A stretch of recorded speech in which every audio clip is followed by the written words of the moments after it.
Dear students, welcome to the second session of human reproduction. In this session, we are going to study the functions of various parts of the reproductive system in human beings. The first prime point is spermatogenesis. Spermatogenesis means the formation of sperm that occurs inside the seminiferous tubules of testes. Spermatogenesis. The sperms are produced by the male germ cells called spermatogonia. The sperm producing cells, the sperm mother cells, are called spermatogonia, which are present inside the seminiferous tubules. The spermatogonia are diploid and they mature into primary spermatocytes. We can draw like this. These are the spermatogonia,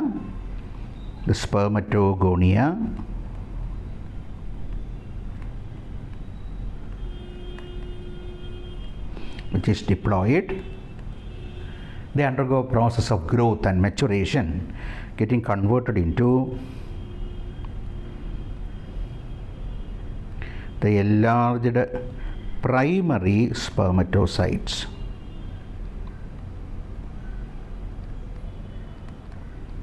That is also diploid. Then the primary spermatocyte is a meiocyte. Meiocyte means one which enters into meiosis. So primary spermatocytes undergo meiosis. Initially during first meiosis,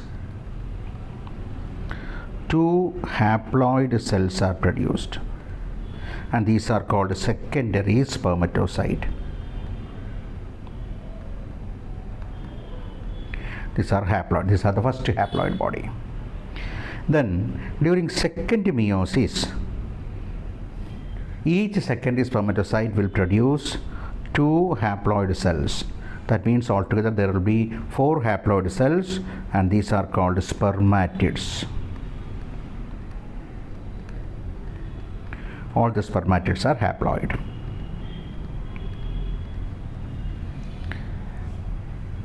Then the spermatids are non-motile cells, but sperm is actually actively motile cell. So each spermatid, suppose this is one spermatid, the spermatid is converted into the functional sperm, the motile sperm, by a process. That process is called spermiogenesis. The conversion of non-motile, non-functional spermatid into functional and actively motile spermatozoa is called spermiogenesis. So spermatogonia divide and mature into primary spermatocytes that undergo meiosis. After first meiotic division, haploid and equal sized secondary spermatocytes are produced. Then these further undergo second meiosis to give rise to four haploid spermatids. The conversion of immovable spermatids into movable and functional sperms by a process called spermiogenesis. Then once the spermiogenesis is over, the sperms are detached from the seminiferous tubules and are released from the seminiferous tubule, and that process is called spermiation. The release of functional sperms which are detached from the Sertoli cells is what is called spermiation. The next important prime point is hormonal control of spermatogenesis. Spermatogenesis is under the direct control of some hormones. Which are the hormones? Here, hypothalamus of brain produces a hormone. That hormone is called GnRH. GnRH is gonadotropin releasing hormone. The GnRH directly act on anterior pituitary, and the anterior pituitary releases gonadotropic hormones under the influence of GnRH from pituitary. The gonadotropic hormone comprises of two hormones. One is called LH and the other one is called FSH. LH act on Leydig cells and FSH act on Sertoli cells. This is a hormonal control. We can read. The spermatogenesis starts at puberty by the action of gonadotropin releasing hormone or GnRH produced by hypothalamus. GnRH causes the release of two gonadotropins from anterior lobe of pituitary. Luteinizing hormone or LH and follicle stimulating hormone or FSH. LH act on Leydig cells and causes them to release androgen. You know that Leydig cells are the endocrine centers of testis, which stimulate the process of spermatogenesis. Then FSH act on Sertoli cells. Sertoli cells are the nourishing cells which helps in the process of spermiogenesis. So the entire spermatogenesis under the control of hormones such as GnRH, GTH or gonadotropic hormones such as LH and FSH. Okay.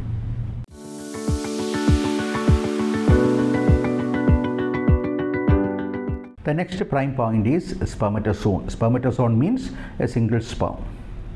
You can see that the sperm has some regions. The enlarged anterior region is called headpiece. Then there is a very short neck piece that extends into a tubular portion. That portion is called middle piece. From the middle piece that develops a highly elongated part. That part is called a tail piece. So 4 functional regions are there: head piece, neck piece, middle piece and tail piece. Okay. In the head piece you can see a prominent nucleus, a haploid nucleus that carry the genes from father. Just anterior to the nucleus there is a conical structure, and this structure is called acrosome. The main function of acrosome is to penetrate the membranes of ovum at the time of fertilization. At the neck piece 2 centrioles are there, proximal centriole and the distal centriole. First one is proximal, the next one is distal. Then the proximal centriole is concerned with the division of the egg after fertilization, the primary cleavage. Then the distal centriole produces a filament. That filament runs along up to the tip of the tail, and that filament is called axial filament that supports the tail. Then just beneath the distal centriole, large numbers of mitochondria are aggregated in a spirally coiled manner that is called mitochondrial helix. You know that mitochondria is the powerhouse of a cell. Here the mitochondrial helix provides energy for the active movement of sperm. Okay, so these are the regions. You can see a mature sperm consists of head piece, neck piece, middle piece and tail piece. The whole sperm is enclosed in plasma membrane. Since it is a cell, it is completely covered over by plasma membrane and very limited cytoplasm is there. The head consists of haploid nucleus and a cap-like acrosome which contain enzymes that aids in the penetration of membranes of ovum. The neck piece contains proximal and distal centrioles. Proximal centriole is concerned with the division of the egg after fertilization, whereas distal centriole produces a filament. That filament is called axial filament, associating microtubules. The middle piece contains mitochondrial helix, which produce energy for the motility of the sperm. The tail piece contains axial filament, which is produced by the distal centriole, which supports the active movement of the tail. So these are the functional regions of a sperm.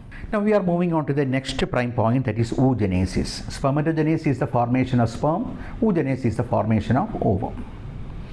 Ova are produced by the female germ cells called oogonia. Then there is a major difference here. Suppose this is the oogonium, it's a diploid cell. It is called oogonium. That undergo a maturation process, growth process, getting converted into another diploid cell called primary oocyte. Primary oocyte. During first meiosis, a primary oocyte produces one large secondary oocyte and one smaller polar body. The polar body is non-functional. The functional one is called secondary oocyte. Both are haploid. This is the meiosis number 1, first meiosis. Then the secondary oocyte again divides, producing a larger cell called ootid and a smaller cell called second polar body. This is the polar body 1. This is the polar body 2. They are non-functional. So the ootid will be functioning as the ovum. the functional ovum is the oocyte. That means from one primary spermatocyte we can have 4 functional sperms. But from one functional primary oocyte, only one ovum can be produced. The other cells will become non-functional. The non-functional cells are called what? Polar body. So here during embryonic development, these oogonia will mature into primary oocytes, which are kept as such within the primary follicles of the ovary. After puberty, the primary oocytes form haploid secondary oocytes by first meiosis and then to ootids by second meiosis. The secondary oocytes are kept inside the secondary follicle, which later form tertiary follicle and finally mature into the fully mature follicle called Graafian follicle. Graafian follicle bursts and releases the ovum during the process of ovulation. You have to note that during the time of ovulation, the secondary oocyte is released from the Graafian follicle, not the ootid. The secondary follicle, the secondary oocyte is released from the fully mature Graafian follicle at the time of ovulation. Okay. The next prime point is a very important one, that is the menstrual cycle. So here, for the sake of convenience of study, I had divided the events in the menstrual cycle into 2 phases. The first phase is called ovarian phase and the second phase is called uterine phase. Ovarian phase means the events which are occurring inside the ovary, and uterine phase consists of the events which are occurring inside the uterus at the same time. We can see the ovarian phase. Ovarian phase means the events which are occurring inside the ovary. So there are 3 phases: follicular phase, ovulatory phase and luteal phase. You know that the menstrual cycle is of 28-day duration. 28-day duration in normal menstrual cycle. And in the 28th day, the first day 1 to day 13 will be the preparatory phase. That phase is called follicular phase. So what happens during follicular phase? Follicular phase is concerned with the gradual maturation of primary follicle, immature follicle, into secondary, tertiary and finally into Graafian follicle. So the fully mature follicle is called Graafian follicle. Then once the Graafian follicle is produced by the 13th day, the next day, that the 14th day, that is the midpoint of the menstrual cycle, the Graafian follicle bursts and releases the ovum. Ovum means secondary oocyte, and that phase is called ovulatory phase. Then comes the luteal phase. Once the ovum is released from the ovary, what happens is that the vacant Graafian follicle present inside the ovary get converted into an yellow colored endocrine structure called corpus luteum. And this corpus luteum releases a hormone. That hormone is called progesterone. The progesterone hormone is produced by what is called the corpus luteum. And the time during the corpus luteum functions is called luteal phase. That accounts from 15th day to 28th day. So first day to 13th day follicular phase, development of follicle into Graafian follicle. The 14th day is the ovulatory phase, the release of ovum by the bursting up of Graafian follicle. And the last phase, luteal phase, the vacant Graafian follicle get converted into an endocrine structure called corpus luteum, which produces a hormone called progesterone. So what happens after the 28th day? After the 28th day, the corpus luteum degenerates into a white non-secretory fibrous mass called corpus albicans, which is absorbed into the ovarian matrix. Okay, so these are the primary events which occurring inside the ovary during menstrual cycle. The next point is regarding the events which are occurring inside the uterus. So here also 28 day that can be divided into 3 phases: menstrual phase, proliferative phase and secretory phase. Day 1 to day 5, the first 5 days, it is called menstrual phase. What is menstrual phase? It is concerned with the detachment and release of newly formed tissues occurring or produced inside the ovary, the endometrial wall, and blood from the endometrium and its rejection through the vagina. All the newly created tissues are detached in the absence of fertilization, and they will be rejected through the vaginal opening, and that is called menses or menstrual phase. Then, by the process of menstruation, the endometrial wall got damaged, and the repair and wound healing of the endometrial wall take place from 6th day to 14th day. That phase is called the proliferative phase. You know that at the 14th day, a new ovum will be released. then the corpus luteum will be formed. Corpus luteum releases progesterone. Under the influence of progesterone within the endometrial wall, new layers are secreted. That phase is called secretory phase, which occurs from 15th day to 28th day. Secretory phase is concerned with the synthesis of additional tissues and blood to the endometrial wall. And these additional structures are synthesized only to receive the fertilized egg in the case of fertilization. Okay, so new layers are the detachment of the newly created cells occurs in the menstrual phase, wound healing occurs in the proliferative phase, and synthesis of new tissues occurs inside the secretory phase. First day to 5th day menstrual, 6th day to 14th day proliferative, and 15th day to 28th day is the secretory phase. Okay.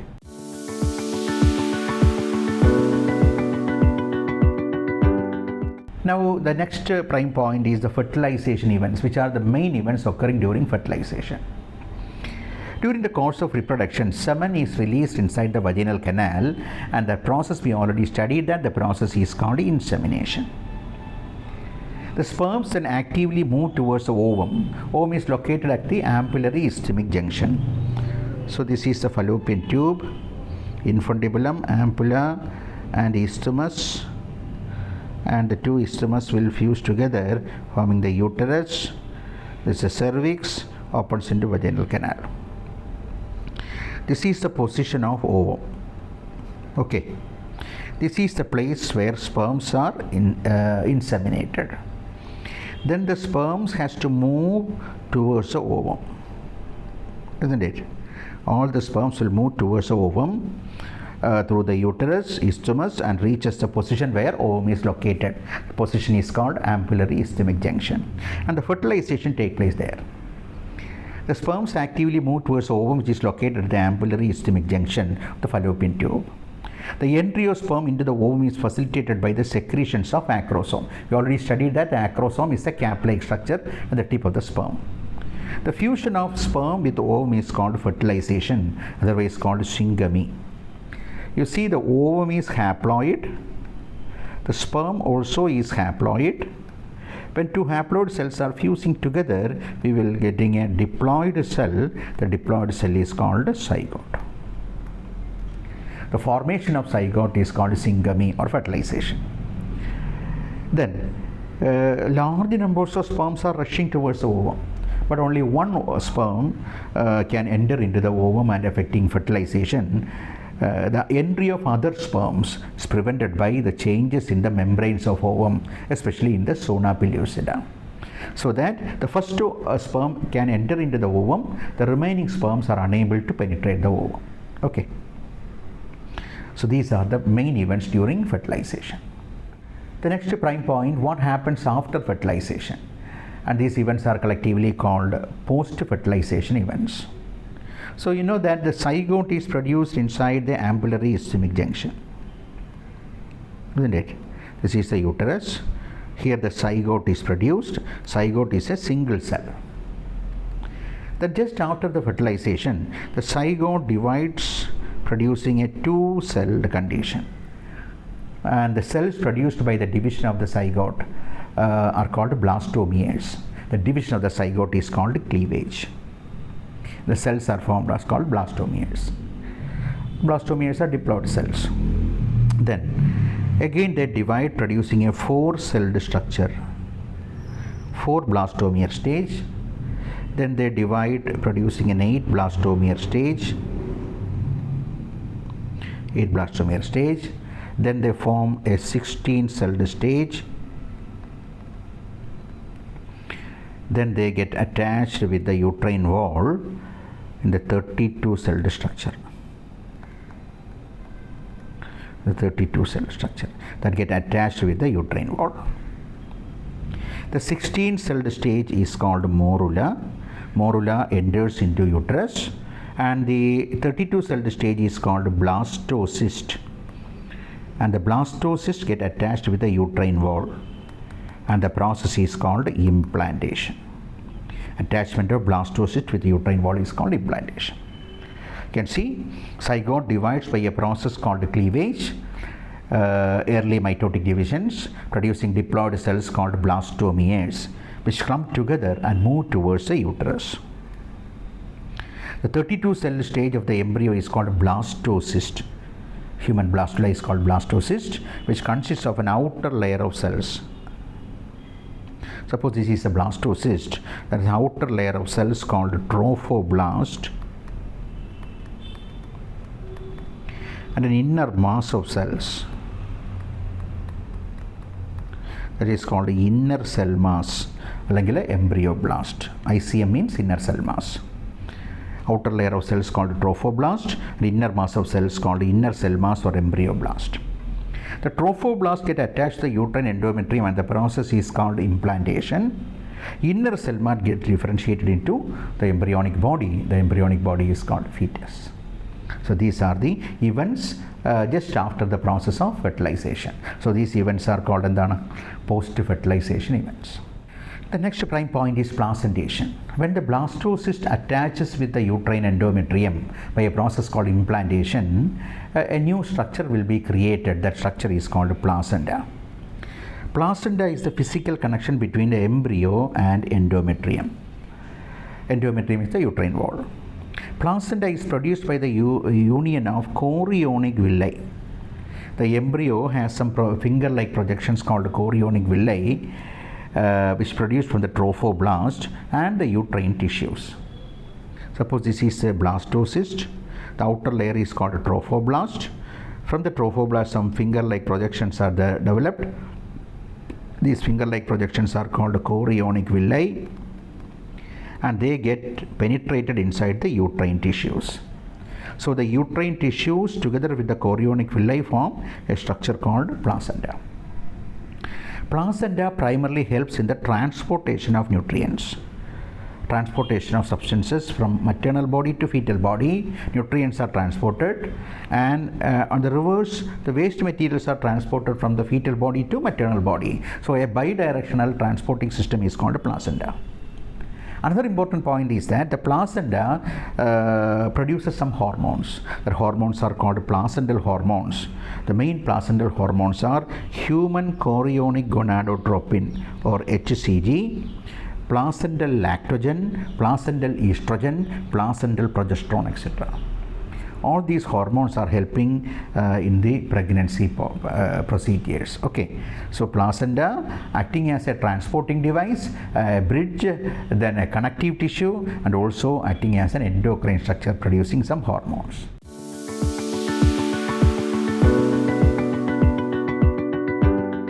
The next prime point is the intrauterine development. That means what are the major changes that are occurring inside the fetus during the process of embryonic development. Immediately after implantation, the inner cell mass, that is the embryoblast, get differentiated into three primary germ layers such as endoderm, mesoderm, and ectoderm. We are triploblastic. Three layers are there. Innermost layer is called ectoderm. Outermost layer is called endoderm. Outermost layer is called ectoderm. In between ectoderm and endoderm, there is a new layer, a third layer. That layer is called mesoderm. Innermost endoderm, outermost ectoderm, middle mesoderm. So from these three layers, organs are developed. And the formation of organs from these primary germ layers is called organogenesis. And the organizations, etc., are formed during the gestation period.